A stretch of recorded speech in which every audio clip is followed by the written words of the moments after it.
Hi, my name is Marissa LeMay, and I'm going to tell you about my curriculum leadership project. I decided to do my project over the subject of writing. Writing is something that we struggle with at my school. It's something that we've had a hard time just finding something that works for us. We were doing Write Steps, which is, it's a very wordy program.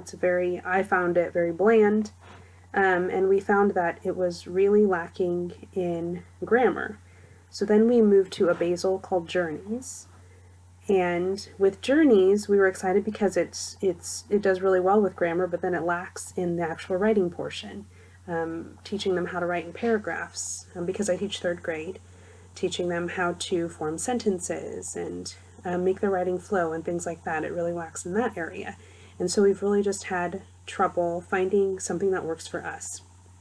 So what I did for my curriculum leadership project was I pretty much planned out an entire unit for my grade level. So I took our Basil Journeys, I took the information out of Journeys for the writing portion, but I kind of tweaked it a little bit to add more of the step-by-step instructions that the kids need in order to write better and become better writers.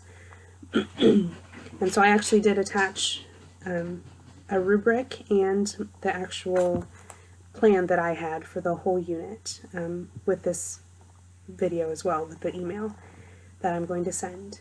So feel free to look those over. So I feel like this really helped my team out because I'm very good at scaffolding. It's one of my strengths and I really enjoy it. So I was able to scaffold to hopefully help it build up for the kids, because the kids need someone to do a lot of modeling for them. They need you to show them how to do things before they're able to do it independently. And so I really like the process of I do, and then I usually do I do, we do, to do, and then you do. And so basically what that means is I show the entire class first, I do. We do it all together. I usually have two people do it together then. I usually group kids into partners, and then I have them do it independently last. So hopefully that helps scaffold it a little bit better for the kids and helps them to grasp the information a little bit better and easier for them. It also helps the struggling kids especially because they have someone with them doing it with them for most of the time until they're expected to do it by themselves, and so they have lots of practice beforehand to make sure that they're successful when they have to do it independently, which helps them out a lot too. Some of the surprises and challenges I had, I actually had a different outline at first, because if you'll notice with this one I did Unit 3.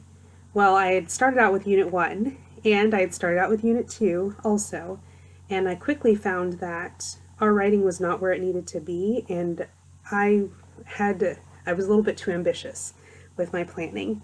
So originally I had wanted them to have a writing piece completed every single week.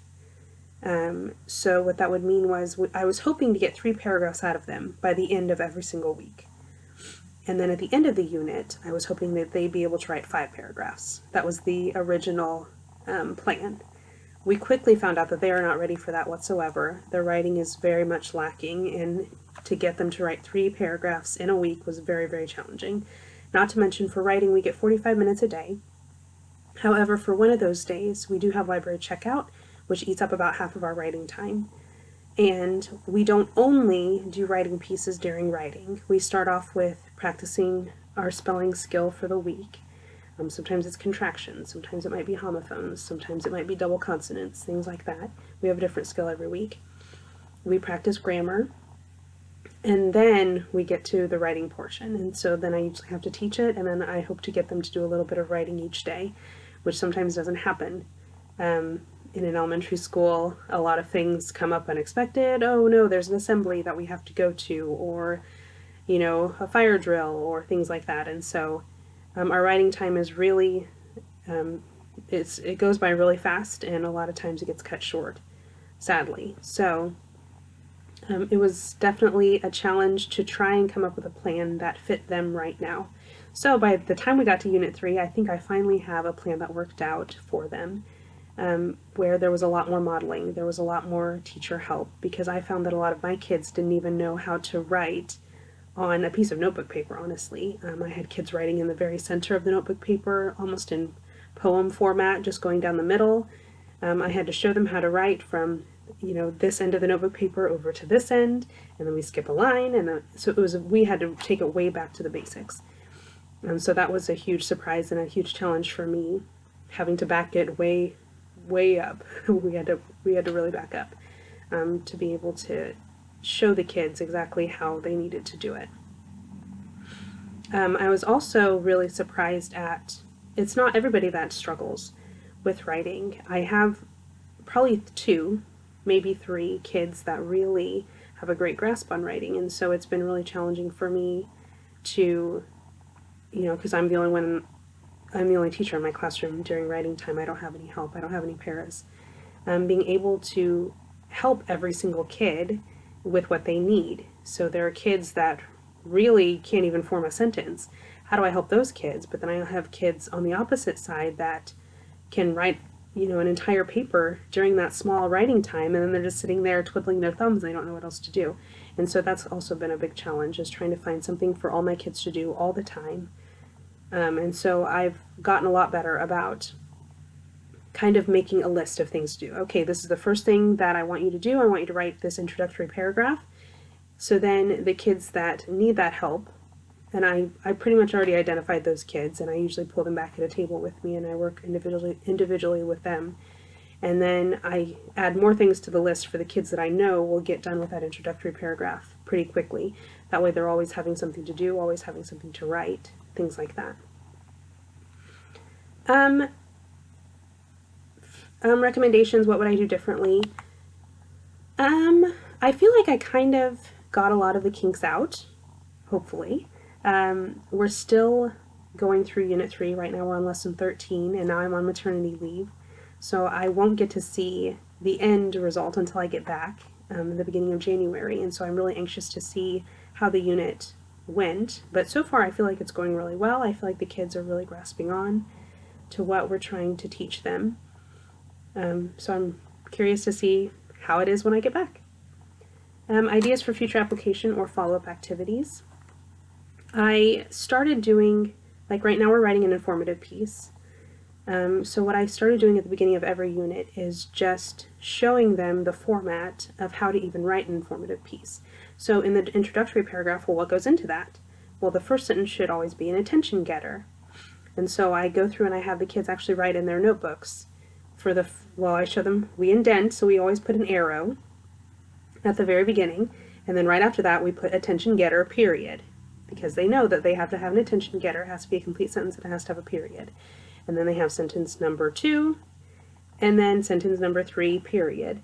So I actually go through and show them what each paragraph should consist of. And then we go on to the next paragraph where we draw an arrow showing that we're indenting. Okay, and then depending on the type of piece, I show them, okay, what should be in the first sentence, what should be in the second sentence. If it's an opinion piece, they need to state their opinion, period. Reason number 1, period. Supporting details, period. And so we really break it down. I really break it down with the kiddos. What you learned about leadership from this experience or project. It takes a lot of trial and error. I was really excited about this because I like the thought of developing curriculum anyway. It's something that really excites me and something that I want to look into in the future. But you definitely need a lot of patience, and it's okay if your first thought doesn't work. That's perfectly fine. You have to go with what works for your students. You have to go with what works for your school, your grade level.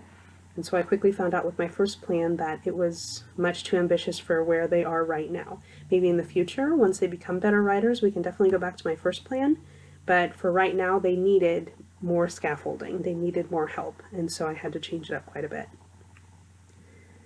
What impact state or national trends had on this project? Well, we followed the Common Core state standards for writing. They have to be able to write an informative piece. They have to be able to write an opinion piece. They have to be able to write an explanatory piece.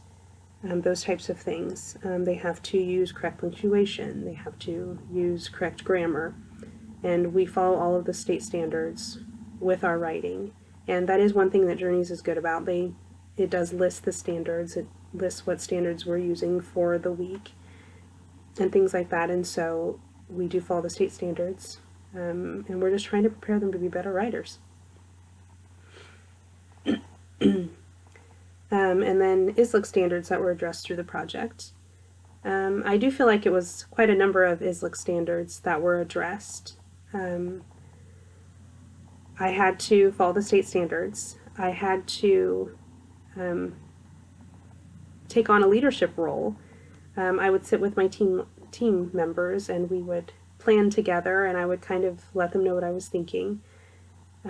We did assess the kids. I have a rubric attached in my email as well, and the rubric grades them on things like the purpose of the writing and things like that, and it gives them a score of 4, 3, 2, and 1. So we do look at their writing, we see their improvements, we and we go through revising and editing with the kids, and I've actually made assessments for units 1, 2, and now 3, and I plan on continuing to make the assessments so that they are all similar, which will help the kids be able to decipher them better and know what to expect, and it'll also help us be able to grade them a little easier too. So if you have any questions, feel free to let me know. Thank you so much for listening.